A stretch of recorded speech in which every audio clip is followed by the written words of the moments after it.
نبی پاک علیہ الصلوۃ والسلام نے فرمایا تم اتنی دیر تک مومن نہیں ہو سکتے جب تک تمہاری خواہشات میرے لائے ہوئے دین کے تابع نہیں ہو جاتی۔ تمہاری خواہش ہی وہ ہو جو مدینے والے رسول کی رضا ہے، تمہارے دل میں چاہت ہی وہ پیدا ہو جو حضور چاہتے ہیں، تمہاری خواہشات ساری کی ساری اکٹھی ہو کے دروازے رسول کی گدائی کرے۔ جب تک یہ کام نہیں ہوتا اتنی دیر تک تمہیں ایمان کی لذت نصیب۔ اپنی خواہشات کو سمیٹو، اپنے معاملات پر غور کرو، توجہ کرو۔ یہ کیا بات ہوئی؟ محبت ہمیں حضور سے ہے اور فیشن جو رات ٹی وی پہ دیکھا سویرے وہ بنا لیا۔ محبت ہمیں حضور سے اور چل ہم اپنے قبیلے کے طریقے پہ رہے ہیں۔ محبت ہمیں حضور سے ہے اور رسومات ہماری برادری کی ہمارے آڑے آ جاتی ہیں۔ محبت ہمیں حضور سے ہے اور چلنا ہم نے اپنے شہر کے طریقوں کے مطابق ہے۔ ایسے نہیں ہوتا۔ رنگ چمن پسند نہ پھولوں کی بو پسند، ہم کو ہے وہ پسند جسے آئے تو پسند۔ طبیعت کو بدلا جائے، اپنی پسند حضور کی پسند میں فنا کر دی جائے۔ حضرت انس بن مالک کہتے ہیں ایک دن صرف دیکھا تھا نبی پاک کو کدو سے پیار کرتے، پھر ہمیں تو کدو بھی پیارا ہو گیا ہے، اور پھر کدو کدو رہا ہی نہیں، امت نے اسے کدو شریف کہنا شروع کر دیا۔ پسند دیکھیں نا، نبی پاک صلی اللہ تعالی علیہ وآلہ وسلم، ایک شخص نے سلام لی، سونے کی انگوٹھی اس کے ہاتھ میں تھی، حضور نے چہرہ پھیر لیا۔ نبی اکرم صلی اللہ تعالی علیہ وسلم نے رخ انور پھیر لیا۔ کیا ہوا کہ تم نے ہاتھ میں آگ کا انگارہ پہنا ہے؟ اس صحابی نے اتار کے انگوٹھی پھینک دی۔ حضور خوش ہو گئے، محبت کی، فرمایا تو بات مان گیا ہے۔ اللہ کے حبیب تشریف لے گئے، کسی نے کہا اٹھا لو، گھر والوں کو دے دینا۔ کہنے لگے اسے اٹھا لوں جسے حضور نے پسند نہیں کیا۔ اس نے کہا سونے کی ہے، فرمایا کسی چیز کی بھی ہو، یہ کیا بات ہوئی جسے حضور پسند نہ کریں اسے اٹھا لوں؟ عزیز دوستو یاد رکھیے گا، جب تک ہماری پسند حضور کی پسند میں فنا نہیں ہوتی۔ یہ کیا بات ہوئی جی کہ ہمیں نبی پاک علیہ السلام کو تو داڑھی والا چہرہ پسند ہے، تو ہم بغیر داڑھی کے اپنے آپ کو خوبصورت کیسے سمجھ لیتے ہیں؟ نبی پاک کو تو برقعے میں لپٹی با پردہ خواتین پسند ہے، تو وہ خاتون کیسے تقاضا کر لیتی ہے کہ میں جدید دنیا کے لباس میں جاؤں گی تو میں اچھی لگوں گی؟ رسول پاک علیہ الصلوۃ والسلام کی جو پسند ہے وہی تو امت کی پسند ہے۔ اور پھر زندگی فقیرانہ، پیسے رکھنے والا آدمی دنیا دار نہیں ہوتا، پیسوں سے پیار کرنے والا دنیا دار ہوتا ہے۔ دولت تو حضرت عثمان غنی کے پاس بھی بہت زیادہ تھی، دولت حضرت عبد الرحمن ابن عوف کے پاس بھی بہت زیادہ تھی۔ دنیا کی ظاہری بادشاہت تو اللہ تعالیٰ نے حضرت سلیمان علیہ السلام کو بھی عطا فرمائی، حضرت یوسف علیہ السلام کو بھی عطا فرمائی، لیکن کچھ لوگوں کا مزاج دنیا داری کا ہوتا ہے۔ مزاج چلے یہ میرے جیسے لوگوں پہ آپ نے اس کو قیاس کرنا ہے، نیک لوگوں پر نہیں۔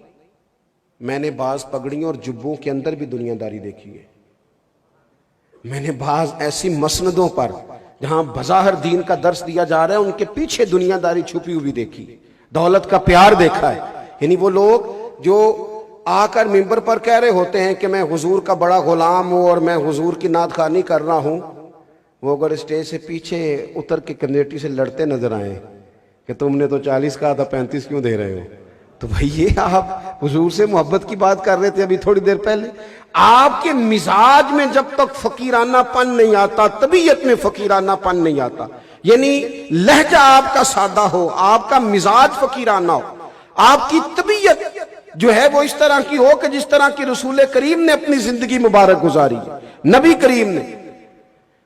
عدی بن حاتم کہتے ہیں کہ میری ہمشیرہ آئی تھی، حاتم تائی کی بیٹی، تو وہ بھی جب آئی تھی تو وہ بڑی لڑتی ہوئی آئی تھی، لیکن جب حضور کی بارگاہ میں آئی تو وہ کہتی ہے میں بڑے سوال لے کے آئی تھی، لیکن کریم رسول نے میرا ننگا سر دیکھا تو اپنی چادر سے ڈھانپ دیا۔ بس میں نے کہا جو بیٹیوں کو اس طرح احترام دے وہ بادشاہ نہیں، وہ نبی ہے۔ گھر جا کے بھائی سے کہنے لگی بھائی دور تھے تو دشمنی کرتے رہے، ان کے نیڑے چلا جا، ایسا نہ ہو کہ دریا بہتا رہے اور میں اور تو پیاسے رہ جائیں۔ عدی کہنے لگا میرے دل میں خیال آیا کہ عورتوں کی باتوں پہ اتنی جلدی اعتماد نہیں کرنا چاہیے، جا کے دیکھتا ہوں۔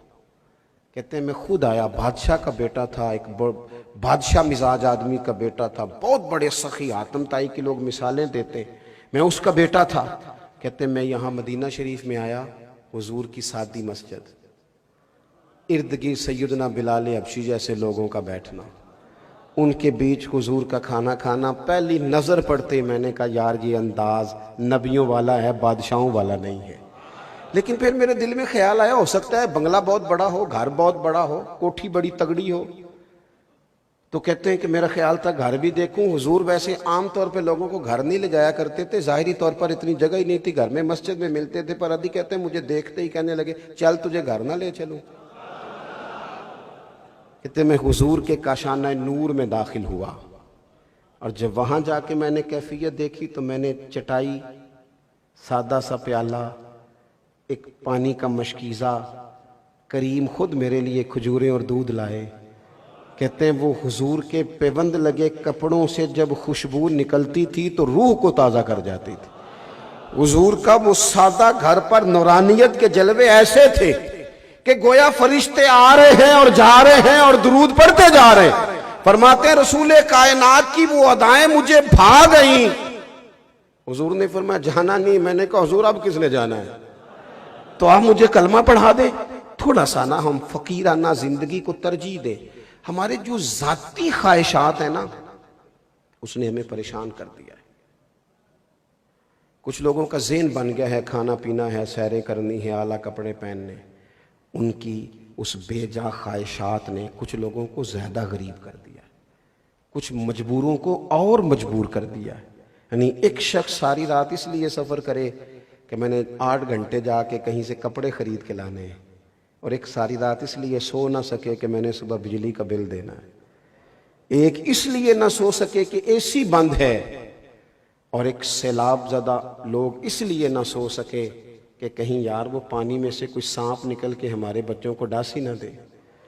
جب اس طرح کی چیزیں پیدا ہوتی ہیں وہ خواہشات کے بکھر جانے سے پیدا ہوتی ہیں۔ اپنی خواہشات کو محدود کیا جائے، اور نبی پاک صلی اللہ تعالیٰ علیہ وسلم نے جو فقیرانہ انداز فقر اختیاری کا ہمیں دیا اسے سبق لیا جائے، اور اپنی زندگی بود و باش کھانے پینے کو سادہ کیا جائے، اور پھر حضور کی طریقے کو اپنایا جائے۔ میں بس بات ختم کرنے لگا ہوں، آپ میری بات پر توجہ کریں گے، میں مضمون بیان کر چکا۔ تشریف رکھیں جی سارے اطمینان سے، میری بات مکمل سنیں۔ حضور کی سنت پر ہم نے عمل کرنا ہے، نبی پاک کے طریقہ مبارکہ کو اپنانا ہے۔ حضور سید عالم علیہ السلام کا طریقہ اپنانے سے بندہ اللہ کا محبوب بن جاتا ہے۔ قل ان کنتم تحبون اللہ فاتبعونی یحببکم اللہ۔ محبوب آپ ان سے فرما دیں اگر اللہ سے محبت کرنا چاہتے ہیں تو آپ کی پیروی کریں، اللہ خود ان سے محبت فرمائے گا۔ لیکن حضور کی سنت صرف مسواک کرنا نہیں، حضور کی سنت صرف پگڑی باندھنا نہیں، حضور کی سنت صرف میٹھا کھانا نہیں، نبی پاک کی سنت صرف ٹخنے ننگے رکھنا نہیں، حضور علیہ السلام کی سنت صرف ظاہری حلیے کا نام نہیں۔ نبی پاک علیہ السلام نے خود فرمایا، کہا اے انس، اے میرے بیٹے، یہ ترمذی میں موجود ہے، فرمایا انس صبح اس حال میں کرنا کہ تمہارے دل میں کسی کا بغض نہ ہو، اور اگلے لفظ یہ ہیں کہ یہ میری سنت ہے، اور جس نے میری سنت سے محبت کی اسی نے مجھ سے محبت کی۔ نیرا مسواک لے کے دانت صاف کرنا سنت نہیں، دل صاف کرنا بھی سنت ہے۔ ہم نہ کچھ بعض مخصوص چیزوں کو اوڑھ کر سمجھتے ہیں کہ شاید ہم نے دین کا پورا مفہوم حاصل کر لیا ہے۔ اپنی زندگی میں سنت شریعت کا لبادہ اوڑھے۔